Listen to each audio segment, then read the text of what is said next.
कुछ खेला नहीं होगा, वो हमेशा यही होगा। तीन पार्टी है, तीनों में किसी को मेजोरिटी नहीं दिया जाता है बिहार में, क्योंकि तीनों अलग अलग टाइप के हैं। अगर बिहार में कोई भी बीजेपी आ जाए, राजद आ जाए, जदयू आ जाए, सिर्फ एक ही पार्टी की बहुमत सरकार बनती है तो बिहार में विकास जरूर होगी। ये चीजें क्या दिखाती है? नीतीश कुमार क्या चाह रहा है? प्रधानमंत्री बनना?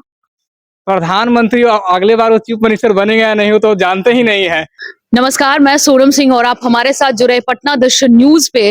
अभी मैं बात करने वाली हूँ बिहार में आगामी चुनाव को लेके। जैसे ही चुनाव आते हैं सरकारी वैकेंसियां आने लगती है, जैसे ही चुनाव आते हैं इंफ्रास्ट्रक्चर पे वर्क होने लगता है, जैसे ही चुनाव आते हैं वादे होने लगते हैं, बेरोजगारी खत्म होने लगती है, शिक्षा व्यवस्था अच्छा होने लगता है, स्वास्थ्य व्यवस्था भी अच्छा होने लगता है। ये आखिर चुनाव में इतना दीमक क्या है कि जैसे ही लोग आते हैं चींटी की तरह लोग चिपक जाते हैं कि हमको ये करना है।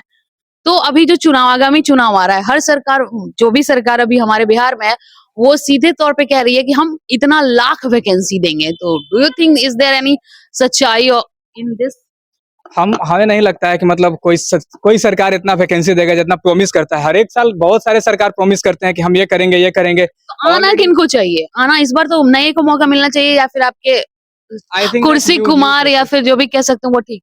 हमें लगता है कि न्यू फेसेस आएंगे जब बिहार न्यू फेसेस बिहार में कौन से न्यू फेसेस एक्सपेक्ट कर रहे हैं? हम सोच रहे हैं जैसे already Pushpam Priya Chaudhary, another thing is Pushpam Priya Chaudhary she is doing. Pushpam Priya Chaudhary did not even get her own seat. मुझे लगता है due to the caste system in Bihar, that is the main reason. So I think that तो कास्ट सिस्टम लाया कौन? Caste system तो आया है वैदिक पीरियड टाइम से। वैदिक चुनाव में कौन इसको घसीट के लाया? घसीट के लाया है लालू प्रसाद यादव, और लालू प्रसाद यादव ने इन्हें बहुत ज्यादा एक्सपेंड किए हैं जो तो लेकिन जब कास्टिज्म आया तो लालू प्रसाद यादव के लोग सपोर्ट में, कि इनके कारण हम उठते बैठने लगे, अच्छे जगह जाने लगे। तो अभी हाल तो वही वैसा ही लग रहा है।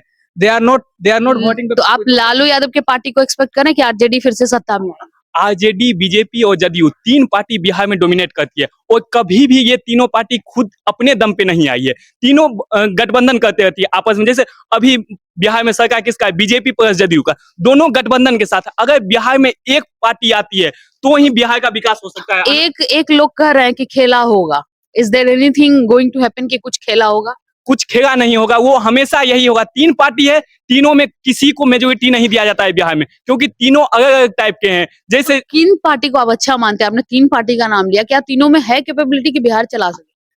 तीनों पार्टी के पास कैपेबिलिटी है, लेकिन जैसे ही दो पार्टी एक साथ ग्रो करती है तो वो बिहार के इंफ्रास्ट्रक्चर को डाउन कर देती है। क्योंकि डाउन कैसे कर रही है? नीतीश कुमार ने तो बिहार को काफी इंफ्रास्ट्रक्चर में बेहतर बना दिया, इस चीज से तो डिनाई नहीं किया जा सकता। इंफ्रास्ट्रक्चर का मतलब ये नहीं है कि सब सड़क बन गया। इंफ्रास्ट्रक्चर का मतलब है मल्टीनेशनल कंपनी आनी चाहिए। सिर्फ सरकारी नौकरी 140 करोड़ भारत की जनसंख्या है, बिहार की जनसंख्या 30 करोड़ है, तो 30 करोड़ को सरकारी गवर्नमेंट जॉब तो नहीं दिया जा सकता। अगर इंफ्रास्ट्रक्चर बिल्डअप होगा तब प्राइवेट सेक्टर में भी जॉब का अपॉर्चुनिटी खुलेगा। बिहार में कोई ऐसी कंपनी, मल्टीनेशनल कंपनी आना नहीं चाहती है, क्योंकि यहाँ पे क्या है, सबसे ज्यादा घुसखोरी यहीं पे बिहार में। और हमेशा ये कहा जाता है बिहार और यूपी क्या है, चुनाव का बादशाह कहा जाता है, कि चुनाव में ये दोनों खेला कर ही सकते हैं। अगर बिहार में कोई भी बीजेपी आ जाए, राजद आ जाए, जदयू आ जाए, सिर्फ एक ही पार्टी की बहुमत सरकार बनती है तो बिहार में विकास जरूर होगी। अभी तक विकास नहीं हो रहा? विकास हो रहा था मैम, जेडीयू ने बहुत अच्छा काम किया है, आरजेडी ने बहुत, मतलब आरजेडी भी की, लेकिन जेडीयू उससे भी ज्यादा की। और बीजेपी अभी देख रहे हैं, बीजेपी और जेडीयू का पार्टी जो बहुत ही मतलब खराब सिचुएशन में लाकर खड़ा। खराब सिचुएशन किसको कह रहे हैं आप? खराब सिचुएशन कह रहे हैं मैम टीचर का वैकेंसी में पास्ट ईयर में ऐसा कोई वैकेंसी नहीं था जो दूसरे स्टेट से आकर हमारे स्टेट में वैकेंसी फिलअप करे। और आज के दौरान ये चीजें क्या दिखाती है? नीतीश कुमार क्या चाह रहा है? प्रधानमंत्री बनना? प्रधानमंत्री अगले बार वो चीफ मिनिस्टर बनेगा या नहीं, वो तो जानते ही नहीं है। क्यों नहीं बन सकते? वो क्यों नहीं बन सकते? बिकॉज उनका वैसा ही, आई थिंक मेंटली उनका सही नहीं चल रहा है। क्या सच में वो मेंटली बीमार है? मेरे ख्याल से हाँ, हो सकता है मेंटली बीमार है। घटना से लग रहा है कि मेंटली बीमार, क्योंकि हम लोग को बहुत अच्छे से पता है, उनको बहुत एक अच्छा टाइटल मिला है पलटू राम का।